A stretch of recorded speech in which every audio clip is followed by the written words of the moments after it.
sommes ensemble. Bonsoir à tous et bienvenue à ce Flash Info. Présidentielle 2025, le Malidem remonte les bretelles du pouvoir de Yaoundé. Le rejet de la candidature du professeur Maurice Kamto et les CAM continue de susciter des gorges chaudes. Dans une missive aux déclarations explosives, le Malidem dénonce un complot politique avec la complicité du ministère de l'administration territoriale d'Elekam et de Dieudonné Yemga qui qualifie de pion du régime. Il évoque aussi des multiples fraudes électorales. Le Malidem appelle par ailleurs l'opinion nationale et internationale à venir suivre aujourd'hui le contentieux préélectoral sur le rejet de la candidature du professeur Maurice Kamto. Nétrologie, Kribi perd son premier délégué du gouvernement. Kribi est en deuil après l'annonce du décès de Louis-Jacques Mazo, son tout premier et unique délégué du gouvernement. Surnommé affectueusement le Russe par ses concitoyens, il est décédé à l'âge de 77 ans. Son corps a été déposé à la morgue de l'hôpital régional de Kribi, nommé par le chef de l'État le 6 février 2009. Louis-Jacques Mazo a marqué la vie de la communauté urbaine de Kribi pendant plus d'une décennie. Il a quitté ses fonctions en mars 2020, laissant sa place à Guy Emmanuel, qui est devenu le premier maire de la ville.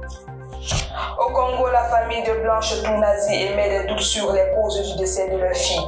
Le certificat de décès qu'avait envoyé le célèbre pasteur Marcelo Tounazi à la famille de son épouse est remis en question.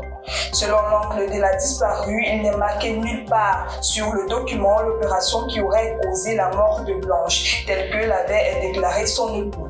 Autre chose, l'heure du décès sur l'édit document interrogerait car à cette heure-là, selon la famille, Blanche était en conversation avec sa mère.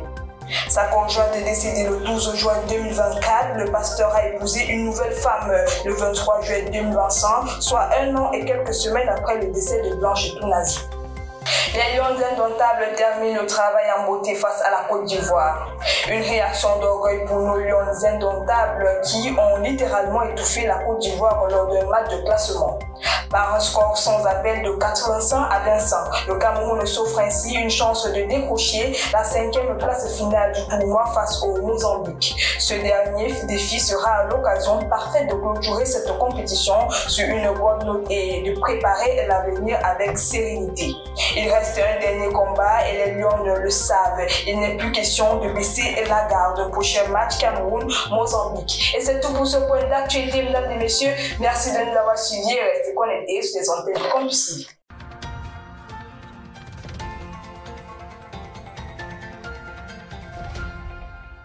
Campus TV, nous sommes ensemble.